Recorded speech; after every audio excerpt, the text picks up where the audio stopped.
Vous est-il déjà arrivé de vous surprendre à attraper votre téléphone alors même que vous deviez travailler, ou de dévorer un énième biscuit en vous jurant de commencer lundi? Ces moments semblent anodins, presque insignifiants.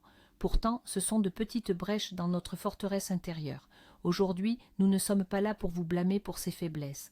Au lieu de cela, nous allons les examiner à travers le prisme étonnant des anciens stoïciens. Nous allons découvrir comment ces philosophes, qui ont vécu il y a 2 millénaires, peuvent nous offrir un véritable super-pouvoir pour vaincre la procrastination et les désirs impulsifs au XXIe siècle. Restez avec nous et vous apprendrez comment transformer vos habitudes les plus irritantes en véritables entraînements pour l'esprit et la volonté. C'est plus simple et plus intéressant qu'il n'y paraît. Alors, qui sont ces stoïciens et pourquoi leur pensée est-elle si pertinente? Imaginez des personnes qui ont su garder leur calme, qu'elles dirigent l'Empire romain, soit en exil ou même en esclavage.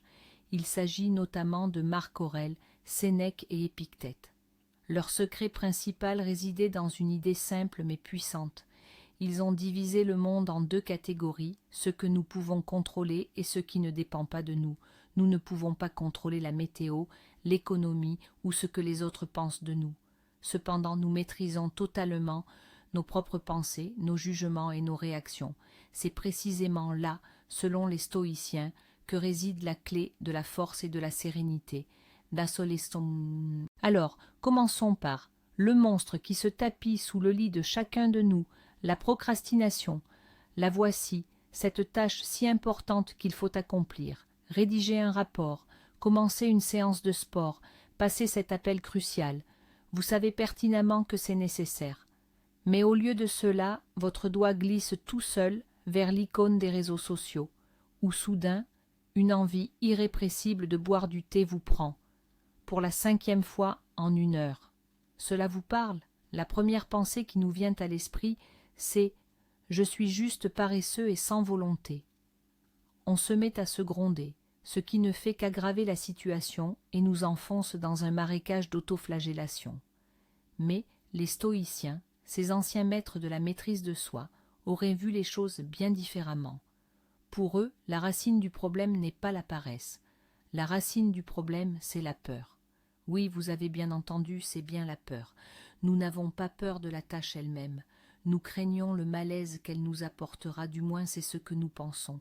La peur de l'ennui, la peur de ne pas y arriver parfaitement, la peur que ce soit trop difficile.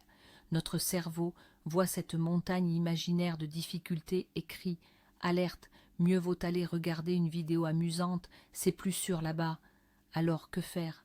Le stoïcisme propose une solution d'une simplicité géniale.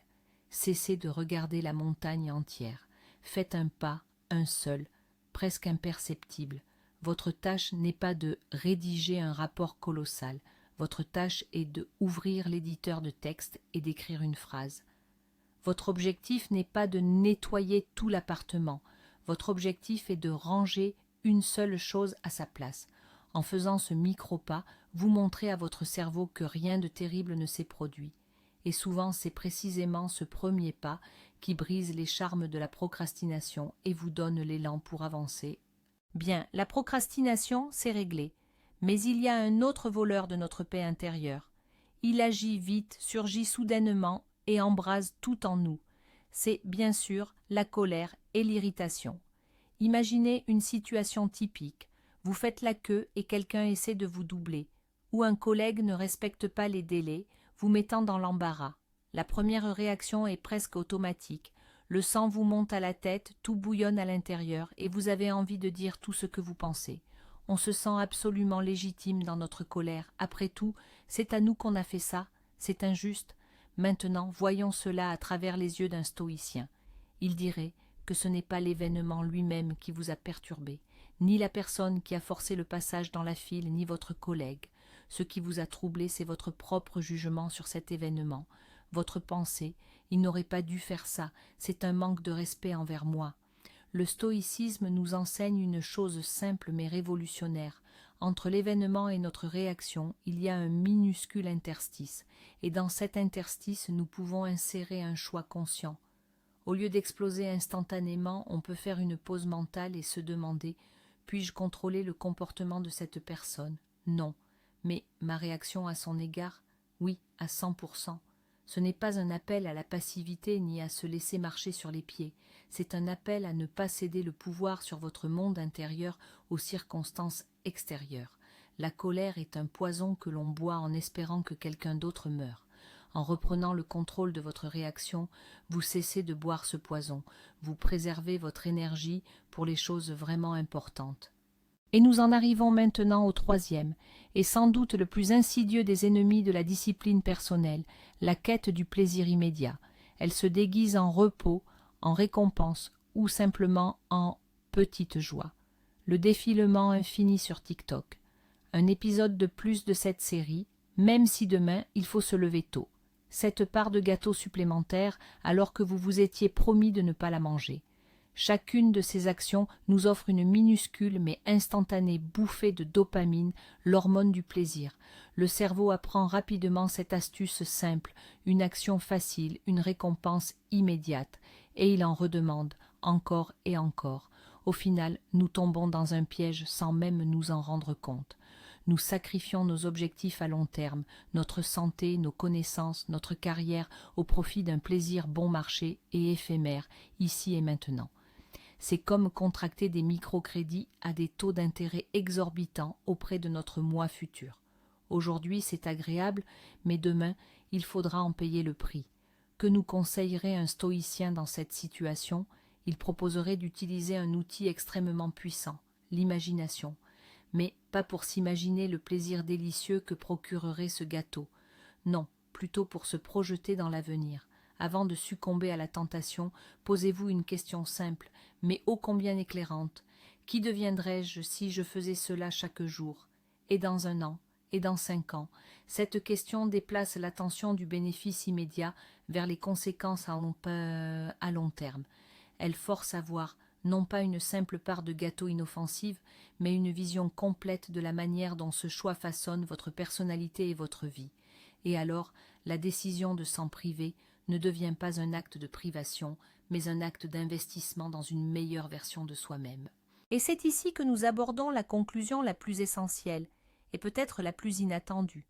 Beaucoup croient que le stoïcisme consiste à devenir un robot insensible et à réprimer toutes ses émotions.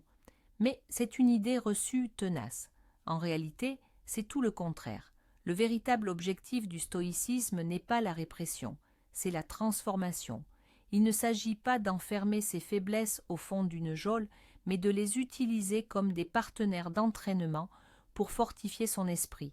La procrastination est une occasion d'exercer sa discipline, la colère une opportunité de pratiquer la maîtrise de soi, et nos mauvaises habitudes une chance de renforcer notre volonté.